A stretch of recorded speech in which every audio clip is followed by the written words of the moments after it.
इस वक्त आप आराम से बैठकर इस वीडियो को देख रहे हैं, मगर मैं आपको कहूँ, आज जिस जगह पर आप अभी बैठे हो वो जमीन आज से करोड़ों साल पहले 8,500 डिग्री के तापमान से उबल रही थी, या जिस जगह पर आप बैठे हैं वो जगह लाखों सालों तक बर्फ से ढकी हुई थी। ये दोनों बातें सच हैं। इस 15 मिनट की वीडियो के अंदर आप पृथ्वी के 450 करोड़ साल के सफर को देखने वाले हैं। जिस जगह आज हमारा सौरमंडल है, वहाँ विभिन्न प्रकार की गैस और धूल के बादल हुआ करते थे। वैज्ञानिकों के मुताबिक इन धूल के बादलों से दूर एक तारा हुआ करता था।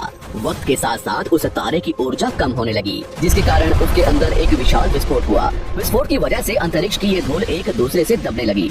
इस दौरान बादलों में स्थित धूल के कण दबाव और गर्मी के कारण बड़े उल्कापिंड और पत्थरों में परिवर्तित हो चुके थे, और इसी दबाव की वजह से इन बादलों में स्थित रेडियो एक्टिव पदार्थ ने ग्रेविटी का निर्माण किया। इस ग्रेविटी के कारण बीच में हाइड्रोजन और हीलियम इकट्ठा होने लगे। बीच के इस भयंकर दबाव के कारण एक विशाल विस्फोट हुआ, और इसी विस्फोट के कारण हमारे सूरज का जन्म हुआ। अंतरिक्ष में फैले एस्ट्रॉयड यानी क्षुद्र ग्रहों में भारी वजन की वजह से सूरज के करीब आकर सूरज की परिक्रमा करने लगे। धीरे धीरे इन्हीं एस्ट्रॉयड में भारी टकराव हुआ, जिसके फलस्वरूप मरकरी, विनस, अर्थ और मार्स जैसे ग्रहों का निर्माण हुआ। वैज्ञानिकों के मुताबिक उस वक्त पृथ्वी और मार्स यानी मंगल ग्रह के बीच थिया नामक ग्रह सूरज की परिक्रमा किया करता था। पृथ्वी पर ग्रेविटी होने की वजह से सूरज की परिक्रमा करने वाले एस्ट्रॉयड अब पृथ्वी की परिक्रमा करने लगे, और धीरे धीरे करोड़ों सालों तक ये पृथ्वी पर गिरते रहे। और ऐसी ही घटना हमारे पड़ोसी ग्रह थिया पर भी हो रही थी, जिसके कारण थिया पृथ्वी के और करीब आने लगा और आकर पृथ्वी से टकराया।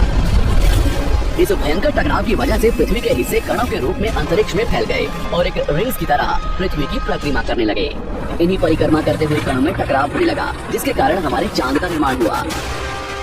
उस वक्त पृथ्वी पर सिर्फ एक ही समुद्र हुआ करता था, और वो था 1900 डिग्री सेल्सियस के तापमान पर उबलते हुए लाविका। उबल रही थी वो सारी चीजें जिसे आज आप अलग अलग नाम से जानते हैं। वक्त के साथ साथ पृथ्वी धीरे धीरे ठंडी हो रही थी, जिसके कारण पृथ्वी के भारी तत्व जैसे धातु और रेडियो एक्टिव पदार्थ पृथ्वी के केंद्र में जाकर इकट्ठा हो गए, और हल्के पदार्थ पृथ्वी की सतह पर आ गए। लाखों सालों तक पृथ्वी पर उल्कापिंडों की बरसात हुई, और इन गिरते हुए उल्कापिंडों में जमा था नमक, मिनरल्स और पानी। करोड़ों सालों तक इन उल्कापिंडों की बरसात होती रही, और धीरे धीरे पृथ्वी की ऊपरी सतह पानी से ढकने लगी। वैज्ञानिकों के मुताबिक यही वो वक्त था जब दूर गहरे पानी के अंदर निकलते ज्वालामुखियों से पहली बार सूक्ष्म जीवों का निर्माण हुआ।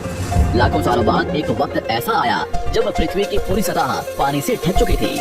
हमारी पृथ्वी के सबसे अंदर का कोर रेडियो एक्टिव पदार्थ से बने होने की वजह से हरदम गर्म होता रहता है, लेकिन जब भी पृथ्वी की ऊपरी जमीन ठंडी हो जाती है, तब पृथ्वी के अंदर की गर्मी बाहर नहीं निकल पाती, जिसके कारण ज्वालामुखियों का निर्माण होता है। और उस वक्त कुछ ऐसा ही हुआ। पानी से ढकी हुई पृथ्वी पर हजारों की तादाद में ज्वालामुखी निकलने लगे, और आने वाले लाखों सालों तक इन ज्वालामुखियों का निकलना जारी रहा, जिससे पानी के ऊपर जमीन का निर्माण हो रहा था। इस वक्त भी पृथ्वी पर वातावरण न होने की वजह से अंतरिक्ष से उल्कापिंडों की बरसात हो रही थी। आज से लगभग 300 करोड़ साल पहले पृथ्वी पर ऐसा वक्त आया जब पृथ्वी का वातावरण लगभग स्थिर होने लगा था। ज्वालामुखी निकलने धीरे हो गए थे, और पृथ्वी का एक दिन 12 घंटे का हुआ करता था। साल बीतते गए, और धीरे धीरे ये सूक्ष्म जीव विकसित होते गए और समूह में रहने लगे। आज से लगभग 250 करोड़ साल पहले पहली बार पृथ्वी पर ऐसे जीवों का निर्माण हुआ तो जीने के लिए ये पानी के अंदर के मिनरल्स यानी खनिज पदार्थ और धूप का इस्तेमाल करते थे, और मल त्याग के रूप में ऑक्सीजन बाहर निकालते थे।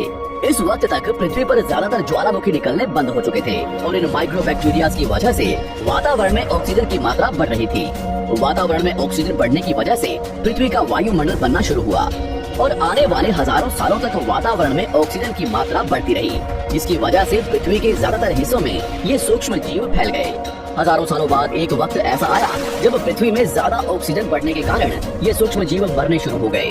उस वक्त तक पृथ्वी का वातावरण ठंडा होने के साथ साथ ऑक्सीजन से भी भर चुका था, जिसके कारण जमीन और वातावरण में स्थित आयरन यानी लोहे के मिनरल्स पानी में स्थित ऑक्सीजन से रिएक्ट होने लगे। और एक वक्त ऐसा आया जब पृथ्वी की जमीन आज के मार्स के जैसे लाल हो चुकी थी। वक्त बीतने के साथ साथ धरती की टेक्टोनिक प्लेट्स में दरार होने लगी, जिसके कारण पृथ्वी के अंदर का लावा जमीन की तरह कई लाखों सालों तक खुला उबलता रहा, और यही वो कारण था जिसके कारण पृथ्वी के वातावरण में कार्बन डाइऑक्साइड की मात्रा बहुत बढ़ गई और पृथ्वी पर एसिड की वर्षा शुरू हो गई। एसिड रेन की वजह से पृथ्वी का तापमान घटने लगा और तापमान इतना घटा कि पृथ्वी के ऊपर स्थित पानी बर्फ में परिवर्तित होने लगा। पृथ्वी पर पहली बार भयंकर आइस एज आया। इस वक्त पूरी पृथ्वी सफेद बर्फ से ढक चुकी थी। आमतौर पर जब धरती पर सूरज की किरणें गिरती हैं, तब जमीन उन किरणों को सोख लेती है, मगर क्योंकि पूरी पृथ्वी बर्फ से ढक चुकी थी और क्योंकि बर्फ सफेद और चमकीली होती है, जिसके कारण सूरज की किरणें धरती पर गिरने के बाद वापस चली जाती थी। इसी कारण से पृथ्वी कई लाखों सालों तक बर्फ से ढकी रही, मगर फिर से पृथ्वी के अंदर स्थित गर्मी ज्वालामुखी के रूप में निकलना शुरू हो गई और इन ज्वालामुखियों से निकलने वाली गर्मी ने बर्फ को पिघलाना शुरू कर दिया। इसी बीच पृथ्वी की गहराई में बचे कुछ सूक्ष्म जीव धीरे धीरे बदल रहे थे और अब वो ऑक्सीजन को अपने शरीर को बड़ा और जटिल बनाने के लिए इस्तेमाल करने लगे थे। इस बीच पानी में अलग से भी छोटे समुद्री पौधे निकलने शुरू हो चुके थे। बाहर जैसे जैसे ज्वालामुखी निकल रहे थे, वैसे वैसे वातावरण कार्बन डाइऑक्साइड की वजह से गर्म हो रहा था। वक्त के साथ साथ बर्फ तो पिघलने लगी, मगर धरती पर फिर से एसिड की वर्षा शुरू हो गई, जिसके कारण फिर पृथ्वी ठंडी होने लगी और फिर पृथ्वी की ज्यादातर सतह बर्फ से ढक गई। ऐसा बार बार कई हजारों सालों तक होता रहा और इसी कारण से अब समुद्री जीव धीरे धीरे वातावरण के हिसाब से विकसित हो रहे थे। इस बीच कई सारे जीव और समुद्री जंगल विलुप्त हो गए, मगर जो बच गए वो धीरे धीरे पृथ्वी के बदलते तापमान के हिसाब से ढलते गए और अब हजारों सालों बाद समुद्री पेड़ बर्फ की वजह से पूरी तरह से मरते या सूखते नहीं थे। अब सूक्ष्म जीव समुद्री जीव बन चुके थे। जब फिर से ज्वालामुखियों ने पृथ्वी की बर्फ को पिघलाना शुरू किया, तब ये समुद्री पेड़ जल्दी विकसित होकर फैल गए। धीरे धीरे वातावरण में ऑक्सीजन की मात्रा बढ़ने लगी और पृथ्वी पर होने वाली एसिड की वर्षा कम होने लगी। वातावरण में ऑक्सीजन आने की वजह से पृथ्वी की ओजोन लेयर्स मोटी होने लगी और आज से लगभग 47 करोड़ साल पहले पृथ्वी की ऊपरी सतह पर पहली बार मोसोस नामक प्लांट उगना शुरू हुआ। वक्त के साथ साथ जमीन पर अलग अलग प्रकार के पौधे और पेड़ उगना शुरू हुए।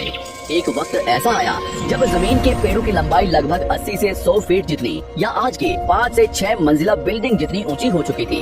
ये वो वक्त था जब समुद्री जानवर समुद्र से बाहर निकल रहे थे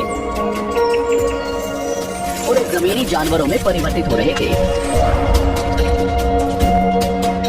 धरती की ज्यादातर जमीन एक जगह इकट्ठी हो चुकी थी, जिसे आज हम पैंजिया महाद्वीप के नाम से जानते हैं। पृथ्वी का वातावरण और तापमान लगभग स्थिर हो चुका था और अब करीब 21 से 23 घंटे का दिन हुआ करता था। अब समुद्री जीव पानी से बाहर रहने लगे थे और वातावरण के हिसाब से उनके शरीर का रंग रूप बदल रहा था। धीरे धीरे ये जमीनी जानवर डायनासोर्स में परिवर्तित हो गए। जिन डायनासोर्स ने पेड़ पौधे खाने शुरू कर दिए, उनका शरीर लंबा और विशाल रूप से विकसित होने लगा। कुछ डायनासोर्स शिकार किया करते थे, जिसके कारण वे छोटे और तेज होते चले गए।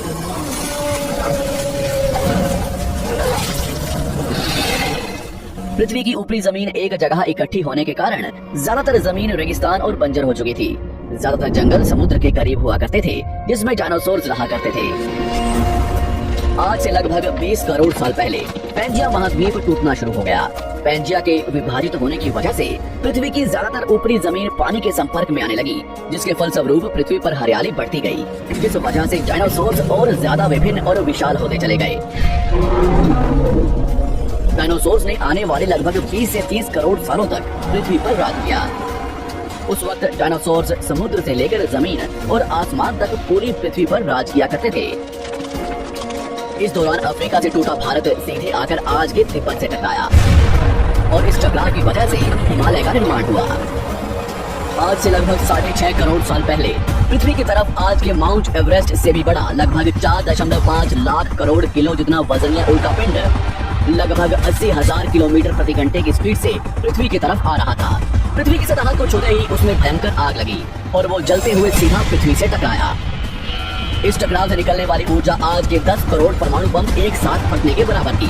जहाँ ये उल्का पिंड गिरा, वहाँ के जानवर और पेड़ तुरंत भाप बनकर जल गए। गिरते ही पृथ्वी पर पूरी तरह धूल फैलने लगी, समुद्र में भयंकर बाढ़ आने लगी। भूकंप और आग ने पृथ्वी को जलाना शुरू कर दिया। कुछ ही घंटों में पूरी पृथ्वी के वातावरण में हानिकारक गैस और धूल की वजह से पृथ्वी नर्क हो चुकी थी।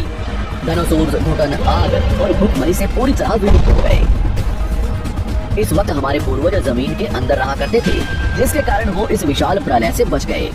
पृथ्वी का वातावरण पूरी तरह से काला और अंधेरा हो चुका था, जिससे धूप भी जमीन तक नहीं पहुंच पा रही थी। पृथ्वी के पेड़ और ज्यादातर जानवर विलुप्त हो गए।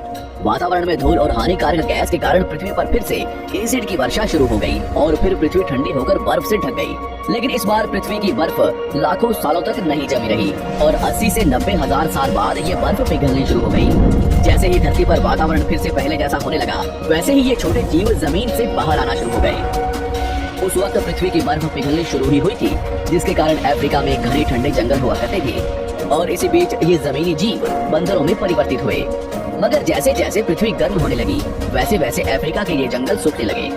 जंगल की चीजें खाने वाले बंदरों को खाने की कमी होने लगी। खाने की तलाश में इन बंदरों ने अपने पैरों पर चलना शुरू कर दिया, जिससे उन्हें दूसरे जानवरों के शिकार करने में मदद मिलती थी। धीरे धीरे बंदर एप्स यानी वानर में परिवर्तित हुए।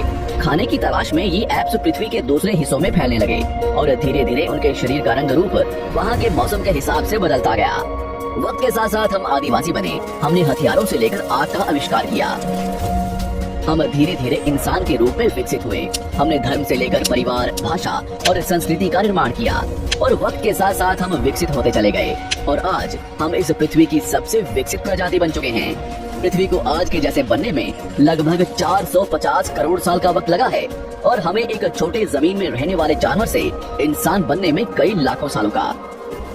मगर हमने इन 100 सालों में जितना पृथ्वी को गंदा और तबाह किया है, उतना आज तक किसी भी प्रजाति ने नहीं किया होगा।